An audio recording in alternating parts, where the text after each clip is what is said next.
Hey everyone, how you doing? My name is Freddie Hernandez. You may know me as Tavarish if you're on the internet as much as I am.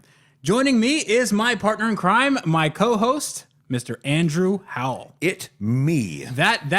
You. It me. This is the Wrench Everyday podcast where we talk about wrenching and cars and car culture and all that sort of stuff. Actually, this is the second time we're recording this episode because we were talking for about 20 minutes. We're having a really good conversation, and we realized we didn't have any audio. Yeah. So Andrew made a good point. He said that, we got 45 episodes in before we had some screw up like this. So I'm actually very proud of us that we have managed to mess up so fortuitously and also so badly. So how you doing today, man? You know what? I'm doing all right. I wanted to dive into this episode with something that I just experienced for the first time recently, and by recently I mean about 45 minutes ago. Okay, so 45 minutes ago.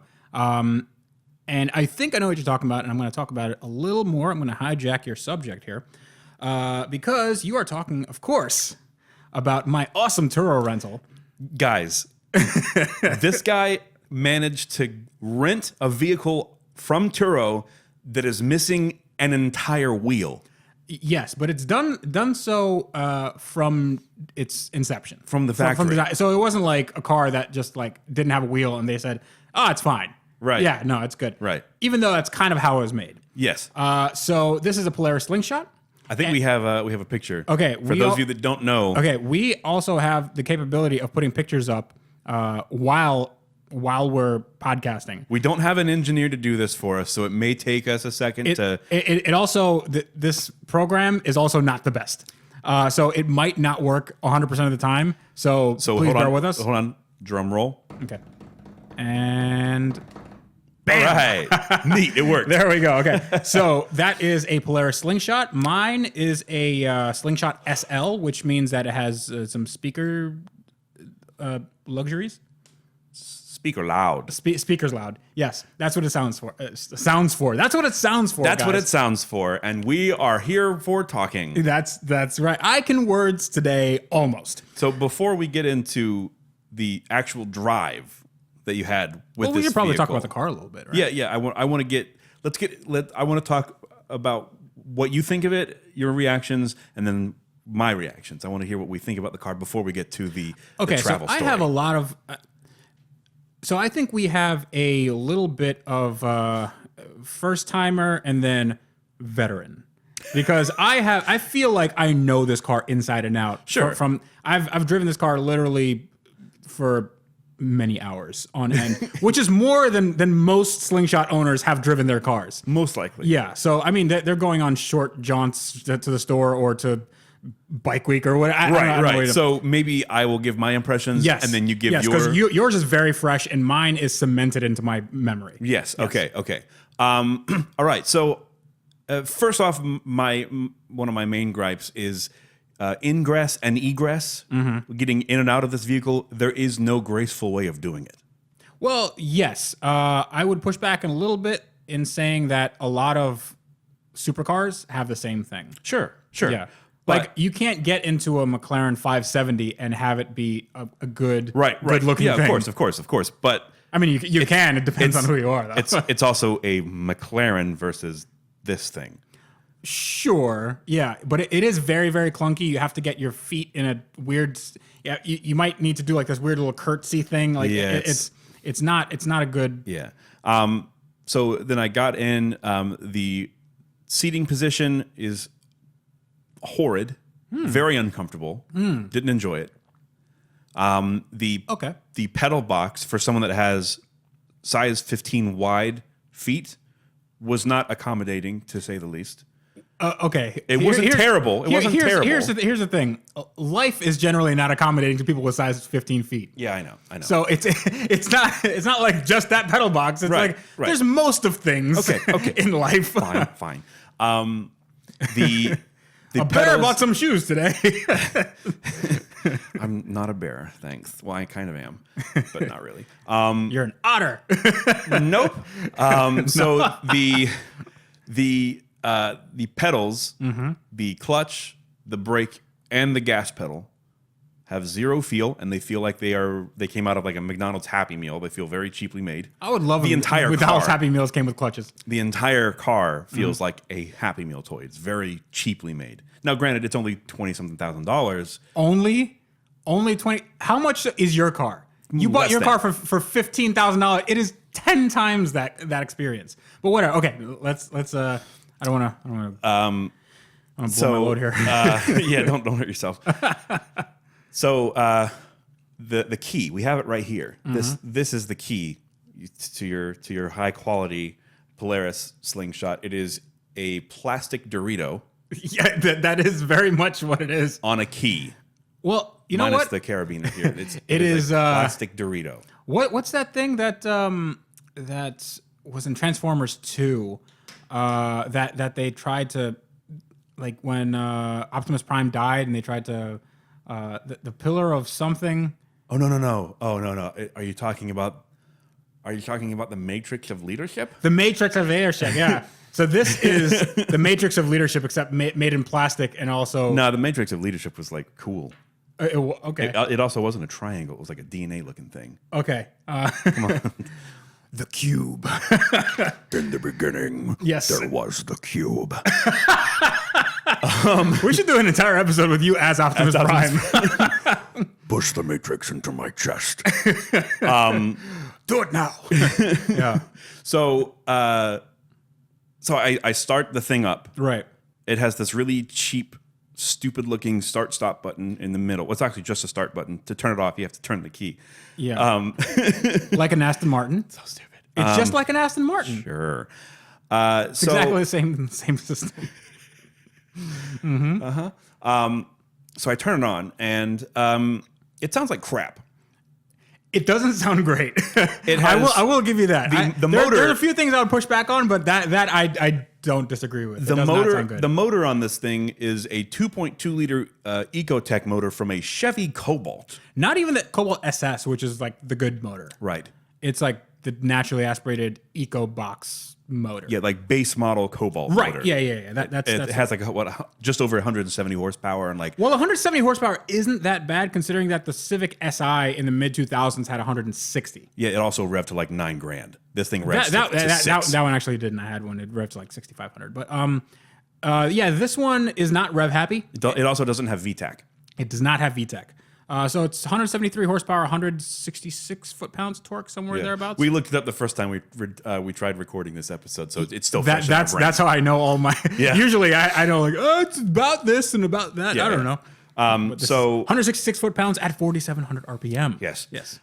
The handbrake lever. It's actually difficult to get your hand around because it is literally just it's a rectangle. Yeah. It's like a brick. Yeah. You have to grab the brick and push the button and move the brick down. Yes. The transmission, the shifter, it's all garbage. You don't like it? You don't like it? I hate it. I hate it so much. I wasn't horrified with it. Okay, yeah, me either. Because there are bad trends. It was all adding into this experience. Sure, but here's the thing: it didn't shift like a truck; it shifted like an economy car. Right. So I don't want that. I want right, but an economy car usually shifts smoothly. Sure, and that's fine. Smoothly is fine. But if I'm buying something that's supposed to be like fun and sporty, I want it to feel fun and sporty. If you're buying something that is called a Slingshot, I mean, you want something that feels like, hey, I'm being performance oriented. Yeah. So I get the car out onto the road. I get used to where I think the bite point is on the clutch because again there is zero feel. It's a range. Yeah, it's a range. It's not really a point. So I get it onto the road. It's made for older guys. Like they're not like it's supposed to be really forgiving. I drove stick a long time ago, and it's not that hard now. Yeah. So I get it on the road, and of course the first thing I do is I get to a straightaway and I just punch it. I was pleasantly surprised. It was actually very spirited. Oh no, it's not. It's not what I would call slow. No. Right. No. Yeah, no, it gets out of its own way. I put it through a couple of corners out and around this area, and I felt a little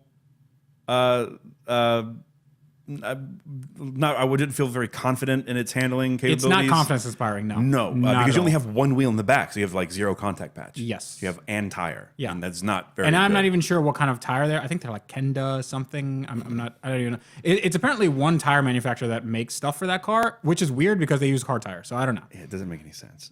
Because it's not like they use motorcycle tires or like some weird hybrid. Like Right. it's just 3 wheels. Yeah, It's yeah. just a regular wheel back there. So I rode through the gears. The shifter just it's not amazing. The pedal feel's not amazing. I do like the steering, and I don't know if it's assisted or if it's just totally manual steering. It might be manual. I'm not quite sure about that. You guys can let me know in the comments. The steering feel, I will give it that. The steering feel is very pleasant to me. It's very weighty. It's very heavy. The lock to lock ratio is not severe, so you don't have to turn a whole bunch to go around a corner. So that was nice. That was cool.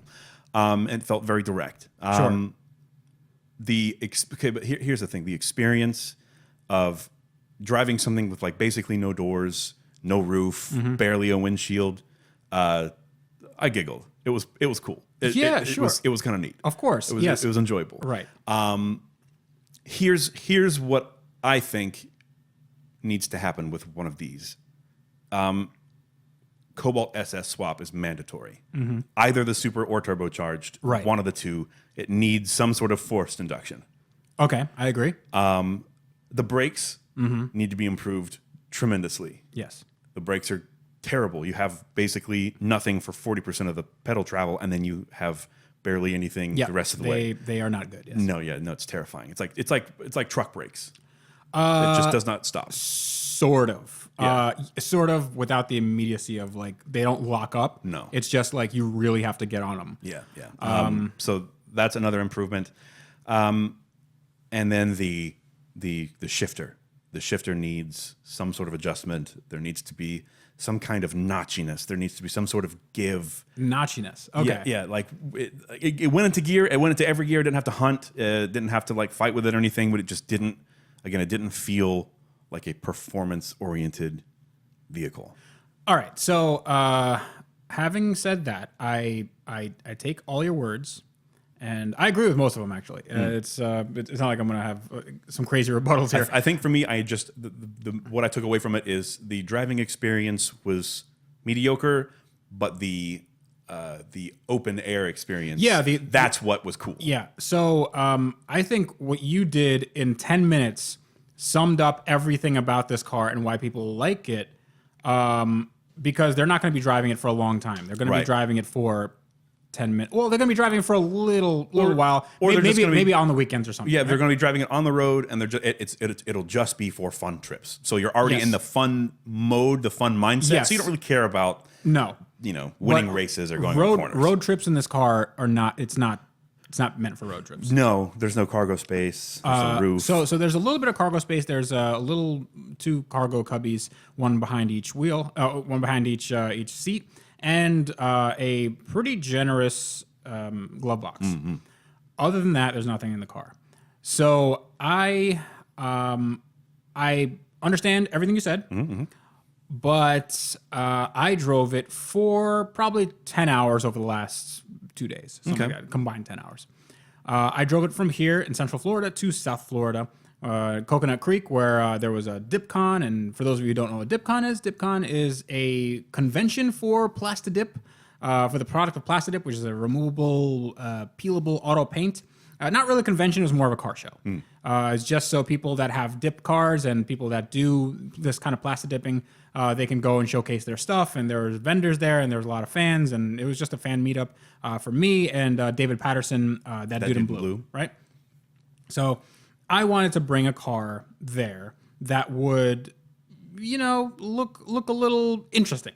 Look like something that people haven't seen. Maybe, I like it when people engage with cars, like they sit in it and they can, that car, super easy. You can just say, hey, you want to sit in it? Go ahead. Jump in. Yeah, jump in. Go ahead.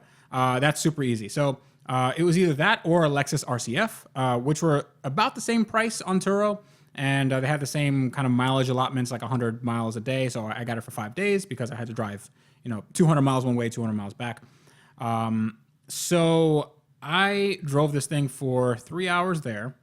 and it actually ended up being like 4 or 5 hours because when I was driving, as you are wont to do with a open top car, you want to check the weather. Yeah.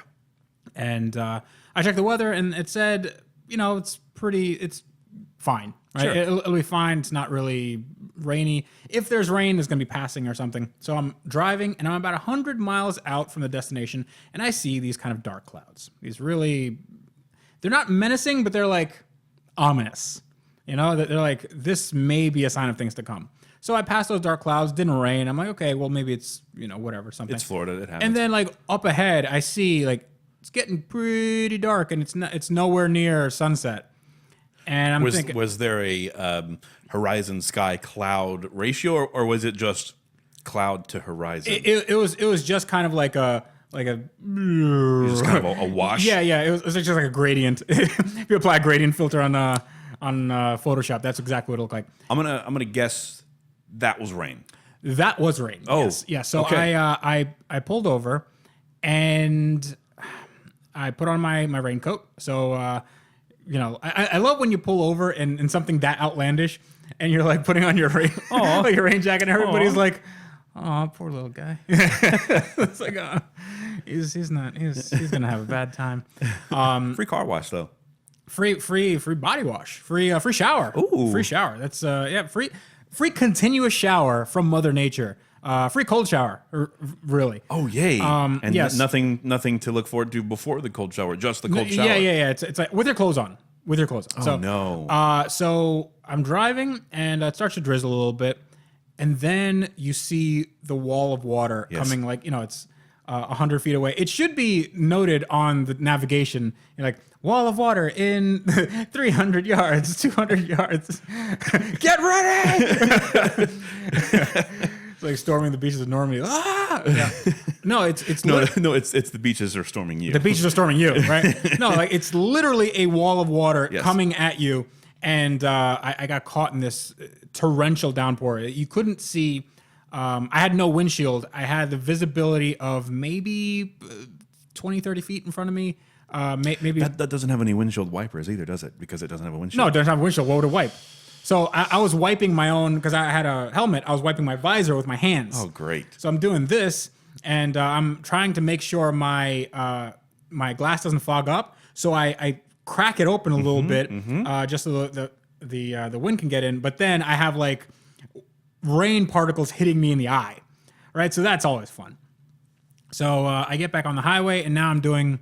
Well, in Florida, nobody really cares about rain all that much. Like in California, you'll bring that state to a standstill if you have a rainstorm like you have in Florida. Yes. But here, it's like, it's torrential rain. You can't see anything.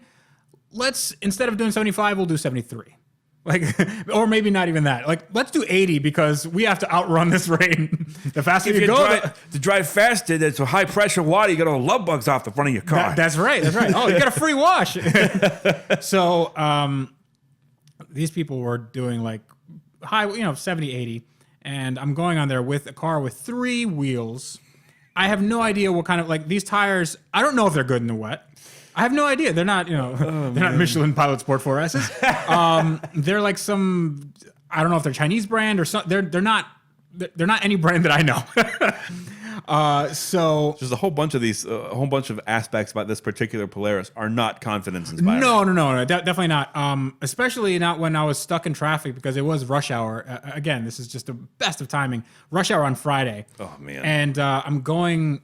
I think I shifted from first to second, and then like I did a crazy like tail slide, and when you don't want to do it and you have the traction control on, that's not a good thing. No. So I put it into second, like how does that? It's front wheel drive, right? No, rear wheel drive. It's rear wheel drive. Are you serious? Yeah, it's rear wheel drive. It is not front wheel drive. I could have sworn it was front wheel drive. It is not front wheel drive. It is rear wheel drive. You're driving that one rear wheel. That's all you got. Oh my gosh. Yeah. Well, rear wheel drive is actually better than front wheel drive. That is a fact. That is a fact that it is better. I don't know about that, but either way. I do. Take it from experience. Rear wheel drive is better. But, dude, driving it in torrential downpour when there's like bumper to bumper traffic, and the thing that killed me the most was like I sat drowning. there. No, not drowning. other than the drowning, was people would, they're just looking at you, and it's like the same thing as it's like a dog getting like running through traffic, like on the other side of the road. It's like there's nothing you can do about it, but you want to help them, but you can't do anything. And then people are looking at me like, oh man, that sucks, man. And I'm like, I made my decision. It's like, well, so basically, this turns out not to work. Basically, this thing turned into a 3-wheeled rolling pity party. Yes, this is definitely a pity party, and puddles. A lot of puddles in this pity party. But so you're piddling puddles in your pity party? Yes. So it was a Polaris puddle piddling pity party. Yes. A pathetic Polaris puddling pity party. I guess. Let's not belabor the point. I think by the time I got to the hotel, I was so drenched. This is like I jumped into many pools like consecutively. Yeah, just like I can't stop jumping into these pools with all my clothes on. And I was just sopping wet going into the hotel registration, and they love that, by the way, when you leave like these huge wet marks. Yeah. They love it, especially on the carpet. But I got to the hotel, and I tried to dry off my clothes, and that's when I realized that I only had one pair of pants. So I'm like, oh, okay. So, so this is my life now. Just walk around home. Yeah. So then I had to dry them off, and I was so stupid. Maybe I don't know. Maybe I was just shocked from everything. I didn't realize that I had a blow dryer in the hotel room, so I just put it in front of the AC, and then I put it in front of the AC. And I'm like, this'll dry off. And the next day they weren't dry. And then right before I had to leave the next day, I figured out that I had oh wait a minute, I got a blow dryer. It's like exactly the thing I need. So I just blow dry everything. But that car in the rain, torrential downpour, not good. It is. You will not have fun. If you have a spouse that doesn't particularly like this kind of stuff, but you convince them to go, right? And let's say you bought this thing with a credit card and you're already, up to your eyeballs in debt. This might lead to divorce. Like this can be potentially life altering in a very, very bad way. As the case is with many midlife crisis type purchases. Sure, but this in like, if you don't have somebody that is real cool, like you need somebody that can say no, it's okay, because there's no escape from the elements. There's no escape from any of that. Like you have to sit there and. At one point, it started getting a little warmer. Like it went from 68 degrees. By the way, it went from 90 degrees and during the middle of the day to 68. And 68 is hard.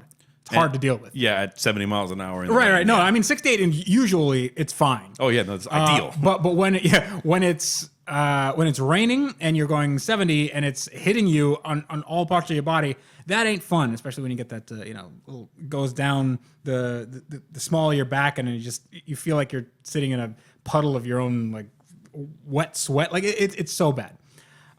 So other than that, I have no opinions of the car. No. So the car it made a lot of sense in the show because just like I said, people were like, there were crowds around that car and people loved it. Kids loved it. They were like, oh, look, what's that? And everybody that looked at it, I said, do you want to sit in it? And they always jumped in and they looked at it. And it's basically, it looks like a toy. It is very, very much a toy. It's built like one. It's built like a toy, but it's built in a way that it has to be waterproof. So obviously you can't have like high quality, it has to be durable. It has to be like this, I'm not going to say industrial grade, but it has to be this very rigid plastic sort of thing. I mean, if they can build luxury yachts with really nice... They're not building luxury yachts for $25,000. Have you seen a cheap boat? That's basically what it is.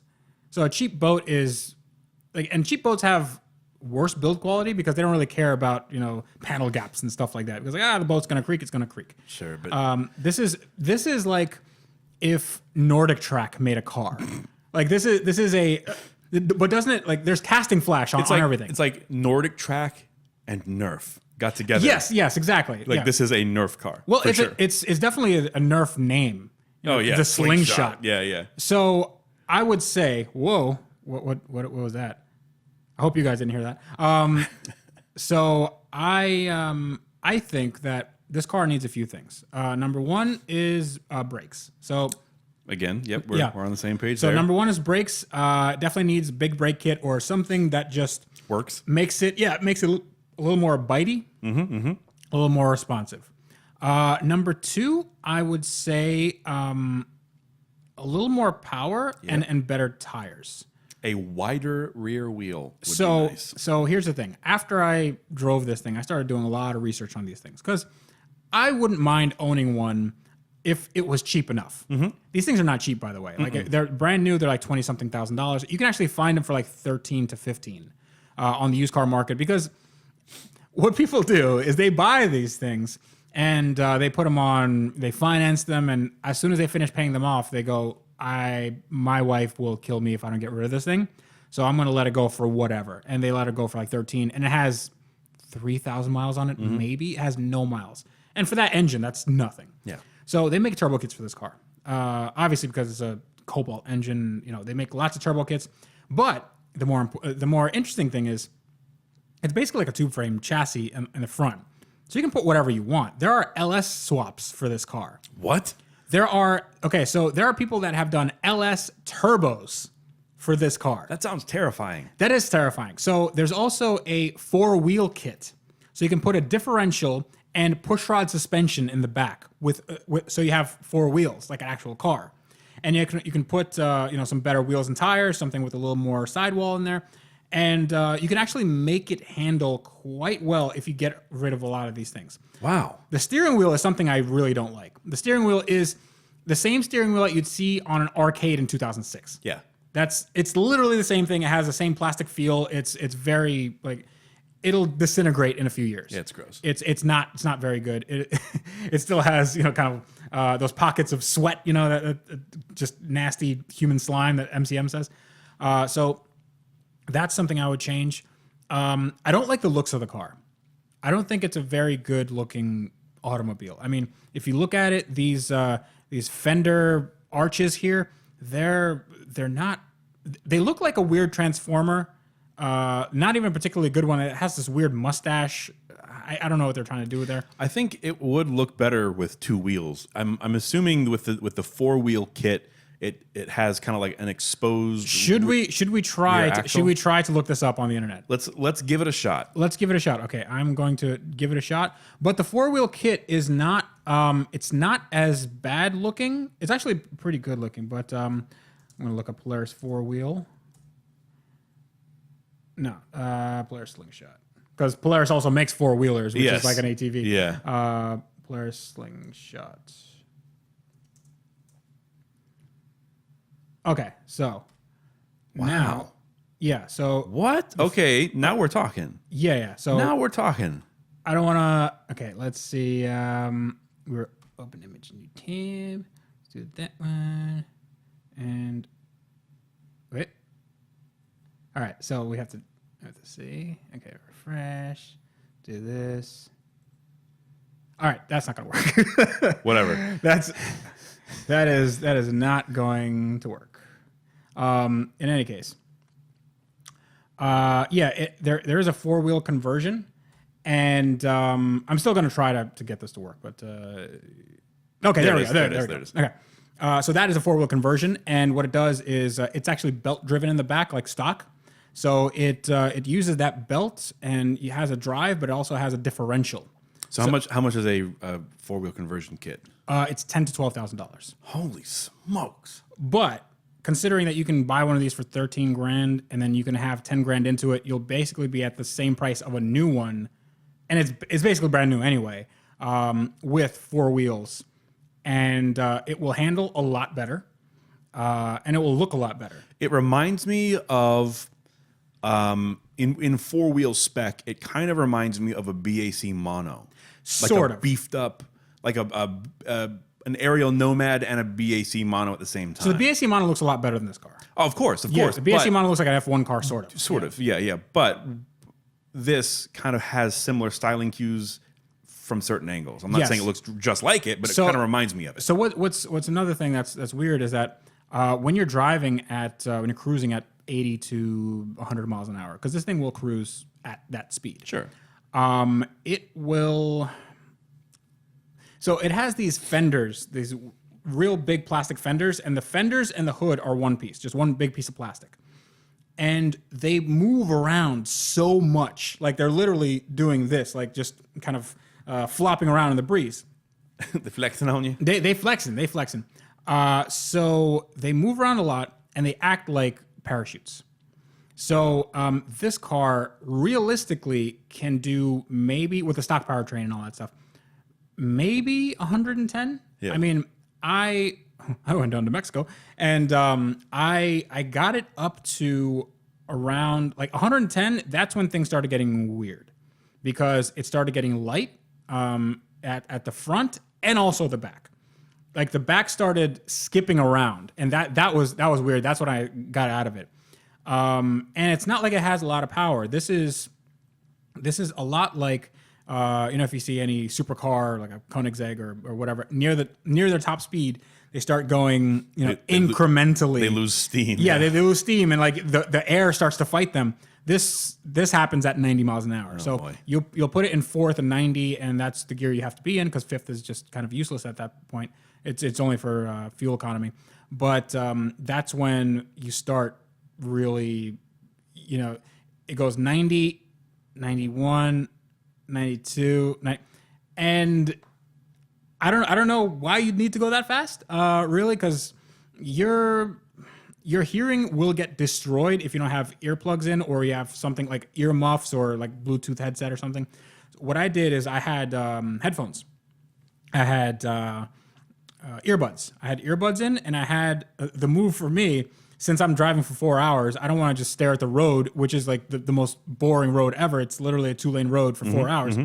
I put in headphones, and I put the headphones leading to my phone, which I put in the glove box. So it looks like I'm just tethered to the glove box. So that was a move for me, and it killed a lot of the wind noise for me, and also let me listen to some Dragon Force. There you go. Because that's what you gotta listen to when you're in this car. So far away. Yeah. That's right. We ride. Yes. But one thing that you notice is that my ears were ringing for an entire day afterwards. Well, I feel that's probably the Dragon Force. Well, no, you have to have the Dragon Force on full blast, literally on full blast, because the wind is so loud that you can't hear anything else. And I'll hear a little bit of Dragon Force and a lot of wind, even though I have the earplugs. And then when I get to a fuel stop, I take everything off, like, holy crap, that was was it that loud? Was it really that loud?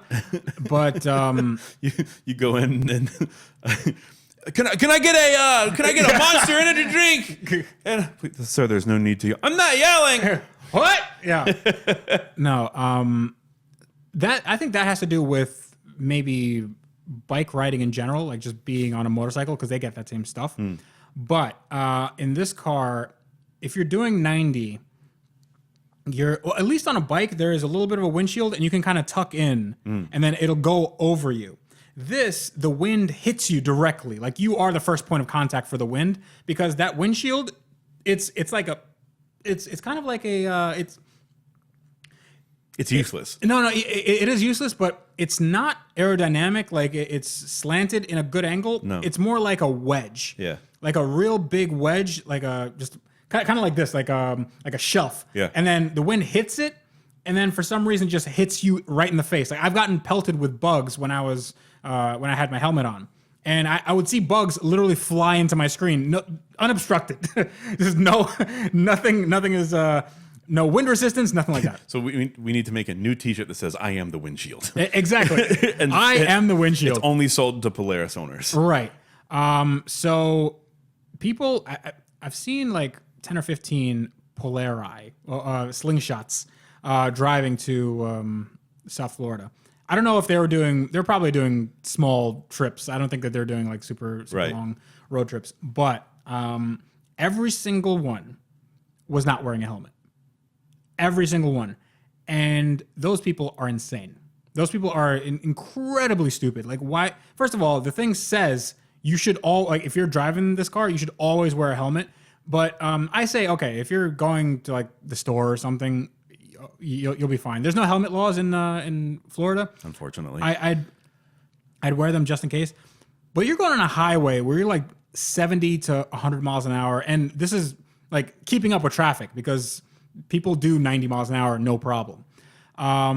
Imagine getting a hit by a rock.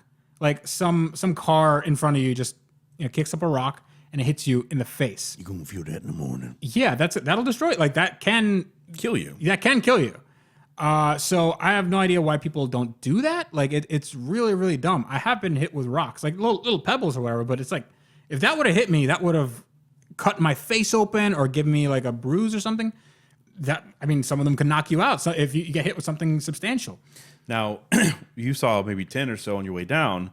Meanwhile, back here in Central Florida, there's a town in Central Florida called Leesburg, and they have Bike Week. It was Bike Week while you were gone. Yes. Yeah. So when I was coming back, I saw all the Bike Week bikes. So out where I live, I'm probably half an hour from Leesburg. Yeah. I'm in the middle of nowhere. Very much just like pasture land and like country roads and stuff. It is. I thought you was a city boy. It is like biker. It's a biker haven. So when Bike Week comes along, basically my house just shakes nonstop because there's just like literally hundreds at a time. Oh yeah, hundreds of motorcycles going by. And I was out. It's like that over here too. Yeah, because these are the good driving roads in Florida. Yeah. But my house is on the road. You're in a neighborhood. My house is on the road. And so I was out. They all stop in your garage. No, they don't. I was out doing some work in my garage this past weekend, and we should talk about what I was doing in my garage and why I was doing it. Sure, we can do that eventually. Yeah. And there was a pack of like probably 30 or 40 Polaris slingshots that went by all at once. Oh, it's a gaggle of slingshots. Oh man, it's a herd. They do move in herds. There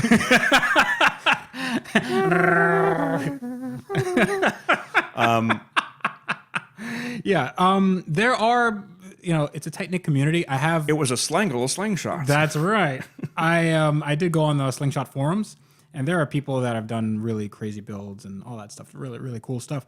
But in conclusion, I think this is a car that people should try. And if they buy, you have to modify it. Yeah, you got some serious work. You have to do work to it to make it like what you think it is in your head. Because people think it goes, it does like 1,000,000 miles an hour, but it doesn't. No. It doesn't sound good. No. It doesn't look particular. I mean, the looks are striking. I would say the looks are striking. I'm gonna go out and say that for the most part, I dislike the way. Oh no, I think it's ugly. I think it's an ugly car. I don't. What I think would look better if you took off those fenders. If you literally took off the fenders, made an open 4-wheel, and then just had like an Ariel Atom looking thing, and then did the 2-wheel, and then did the 2-wheel. I think that would look great. Though, like seriously, I'm looking at this right now, and I'm like, right? I was thinking about it. I'm like that don't look bad. am I really wanting this right now? Like, am I really wanting the back this? end actually looks really, really cool. It looks very aggressive. Yeah, it looks very aggressive. And could you imagine running some like really crazy exhaust like up and over the back wheels or something like that? Oh yeah. So the exhaust actually in this, it goes out the side and the front. Yeah, like a Mercedes SLR or like a Karma. A Fisker Karma. Yes, a Fisker Karma, but it's a different thing altogether. Yeah. Doesn't it have the same engine? Doesn't it have? That might actually be turbocharged. No, I don't think it is. I'm pretty sure it's just the 2.2 Ecotech. Okay, so they have. Well, there's something in common with it. In common with the Karma. So I would say if you can get your hands on a Slingshot, if you can drive one or whatever, try to drive it, see how you like it. There's a lot wrong with it. There's a lot not to like, but I think people owe it to themselves to kind of, it has experience. It definitely has potential now that I know about that 4-wheel. Sure. Yeah. The potential is all in the aftermarket, but stock, like if you want to keep it stock, don't do that. That's not a good idea. So I think that's enough for that. We can talk about DipCon, and we can talk about what you did with your garage, and we can talk about everything else that you guys have been asking us. You guys have been asking us questions and giving us suggestions and all that stuff. You can reach us at iwrencheveryday@gmail.com. And you can find us on Instagram and Twitter at Wrench Every Day. You can find me at The Real Tavarish on Instagram and Twitter at The Real Tavarish. I don't know if I said that. I'm just on autopilot. Just Real Tavarish, Instagram, Twitter, Facebook, blah, blah, blah, blah, blah. So where can they find you, Andrew? I can be found on Instagram at Heavy Metal FL on Instagram, and on Twitter at 1565 on Twitter. That is the word 15 and the number 65 on Twitter at 1565. That's the word 15 and the number 65 on Twitter. They want me to take off all my clothes off. I am from the Department of Redundancy Department. All right, so this is me, Tavarish, for Andrew Howell, reminding you guys, as always, to wrench every day. I would say with the finger. With the Ginfergans over here. Ginfergans. With the Ginfergans. You know what? I feel like we could probably say finger guns again. Finger gun? Can we? Because Demo Ranch is still up. Finn Gergens is his own thing. Hiccup Okay, 45 see you guys later.